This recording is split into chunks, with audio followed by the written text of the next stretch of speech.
சட்டமன்ற தேர்தலில் முன்னாள் முதல்வர் நாராயணசாமிக்கு போட்டியிட வாய்ப்பு மறுக்கப்பட்டதாக வெளியான தகவலால் ஆத்திரமடைந்த ஆதரவாளர்கள் காங்கிரஸ் மாநில தலைவர் வைத்தியலிங்கத்தின் வீட்டை முற்றுகையிட்ட சம்பவம் பரபரப்பை ஏற்படுத்தியுள்ளது. புதுச்சேரி காங்கிரஸ் கட்சி திமுகவுடனான தொகுதி பங்கீடு இழுபறியில் இருந்த போதிலும் 30 தொகுதிகளிலும் வேட்புமனு தாக்கல் செய்ய முடிவெடுத்தது. அதன்படி இன்று காலை காங்கிரஸ் மாநில தலைவர் வைத்தியலிங்கம் தனது இல்லத்தில் வேட்பாளர்களுக்கு ஏ மற்றும் பி படிவங்களை வழங்கி வந்தார்.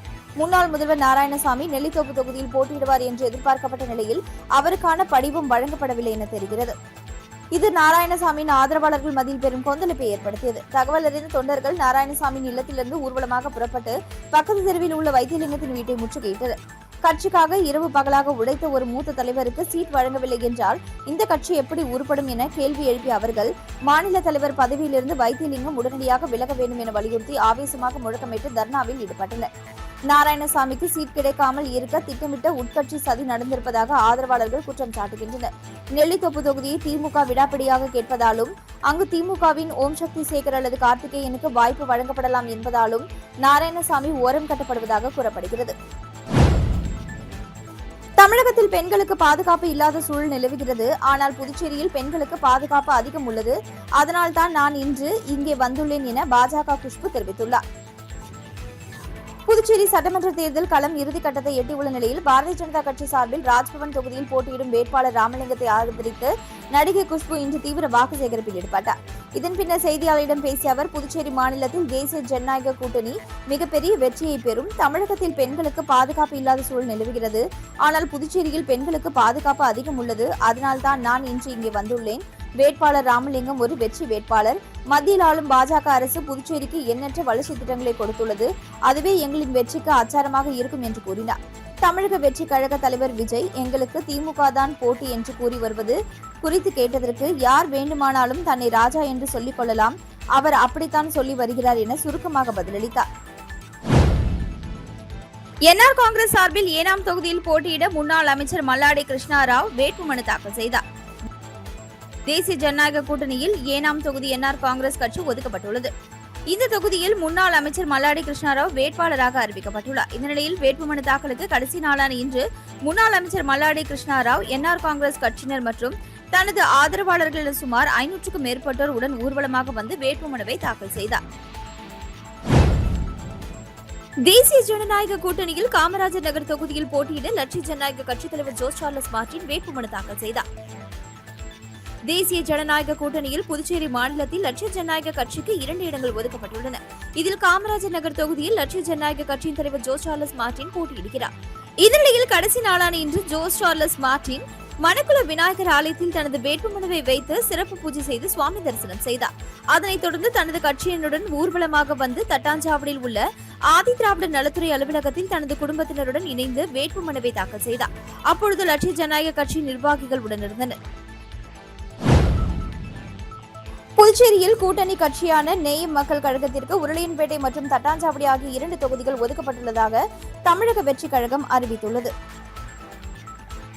இதுகுறித்து அக்கட்சியின் பொதுச் செயலாளர் ஆனந்த் வெளியிட்டுள்ள அறிக்கையில், புதுச்சேரி மாநிலத்தில் 2026ஆம் ஆண்டு நடைபெறவுள்ள சட்டமன்ற தேர்தலில் தமிழக வெற்றி கழகம் சார்பில் 30 சட்டமன்ற தொகுதிகளுக்கான வேட்பாளர்கள் அறிவிக்கப்பட்டிருந்தனர். இந்த நிலையில் புதுச்சேரி மாநில வளர்ச்சியை கருத்தில் கொண்டு நேயம் மக்கள் கழகம் நிறுவன தலைவர் நேரு எம்எல்ஏ தமிழக வெற்றி கழகத்துடன் இணைந்து பணியாற்ற விருப்பம் தெரிவித்துள்ளார்.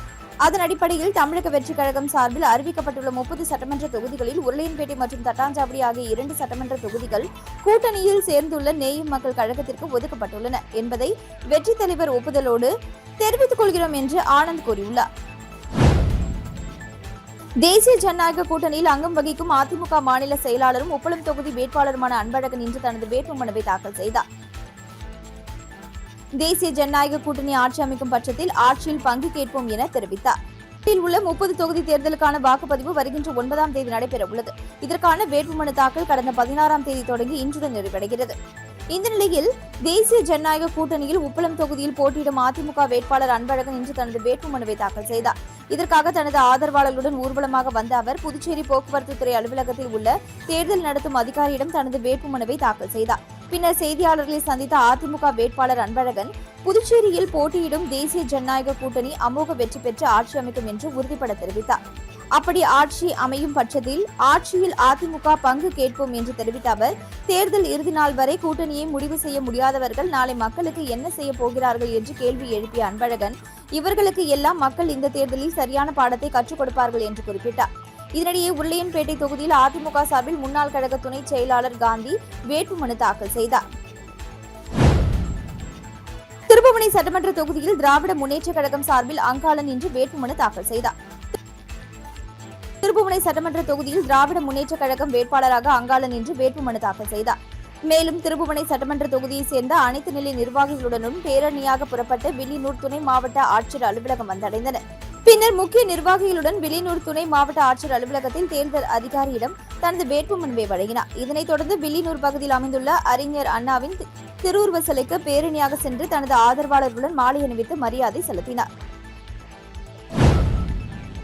புதுச்சேரியில் சட்டமன்ற தேர்தல் நடைபெறும் ஏப்ரல் 9ஆம் தேதி பொது விடுமுறையாக அறிவிக்கப்பட்டுள்ளது. ஏப்ரல் 9ஆம் தேதி அரசு, தனியார் ஊழியர்களுக்கும் அரசு மற்றும் தனியார் கல்வி நிறுவனங்களுக்கும் விடுமுறை எனவும் அறிவிக்கப்பட்டுள்ளது. புதுச்சேரியில் சட்டமன்ற தேர்தல் வருகின்ற ஏப்ரல் 9ஆம் தேதி அன்று ஒரே கட்டமாக நடைபெறவுள்ளது. இதனை முன்னிட்டு வாக்காளர்கள் அனைவரும் தங்களது ஜனநாயக கடமையை எவ்வித தடையுமின்றி ஆற்றுவதற்காக அன்று ஒரு நாள் அரசு பொது விடுமுறை அளிக்கப்படுவதாக புதுச்சேரி அரசு அதிகாரப்பூர்வமாக அறிவித்துள்ளது. இந்த உத்தரவின்படி புதுச்சேரி அரசு அலுவலகங்கள், அனைத்து கல்வி நிறுவனங்கள், பொதுத்துறை நிறுவனங்கள் மற்றும் தன்னாட்சி அமைப்புகள் அனைத்தும் அன்றைய தினம் மூடப்பட்டிருக்கும். மேலும் தனியார் நிறுவனங்கள், தொழிற்சாலைகள் மற்றும் வணிக நிறுவனங்களில் பணியாற்றும் ஊழியர்களுக்கும் அன்றைய தினம் சம்பளத்துடன் கூடிய விடுமுறை வழங்கப்பட வேண்டும் என தொழிலாளர் துறை அறிவித்துள்ளது. வாக்குப்பதிவு நாளன்று மதுக்கடைகளை மூடவும் தேர்தல் ஆணையம் உத்தரவிட்டுள்ளது. ஏப்ரல் 9ஆம் தேதி மக்கள் அளிக்கும் வாக்குகள் அனைத்தும் பாதுகாப்பாக வைக்கப்பட்டு மே 4ஆம் தேதி அன்று வாக்கு எண்ணிக்கை நடைபெற்று முடிவுகள் அறிவிக்கப்படும் என குறிப்பிடப்பட்டுள்ளது. மண்ணாடிப்பட்டு தொகுதியில் இருந்த அமைச்சர் நமச்சிவாயத்தை சொந்த ஊருக்கு மக்கள் விரட்டி அடிப்பார்கள் என முன்னாள் சபாநாயகர் TPR செல்வம் தெரிவித்துள்ளார்.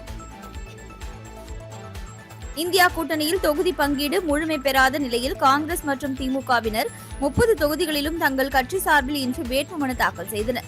அந்த வகையில் மண்ணாடிப்பட்டு தொகுதியில் காங்கிரஸ் கட்சி சார்பில் போட்டியிட முன்னாள் துணை சபாநாயகர் TPR காங்கிரஸ் கட்சியினர் மற்றும் தனது ஆதரவாளர்களுடன் ஊர்வலமாக வந்து வில்லியனூரில் உள்ள தேர்தல் அதிகாரி அலுவலகத்தில் வேட்புமனுவை தாக்கல் செய்தார். இதன் பின்னர் செய்தியாளர்களிடம் பேசிய அவர், மண்ணாடிப்பட்டு தொகுதி மீண்டும் காங்கிரஸ் கோட்டையாக மாறும் என்றும் அமைச்சர் நமச்சிவாயத்தை இந்த முறை பிறந்த ஊருக்கே மக்கள் விரட்டி அடிப்பார்கள் என தெரிவித்தார்.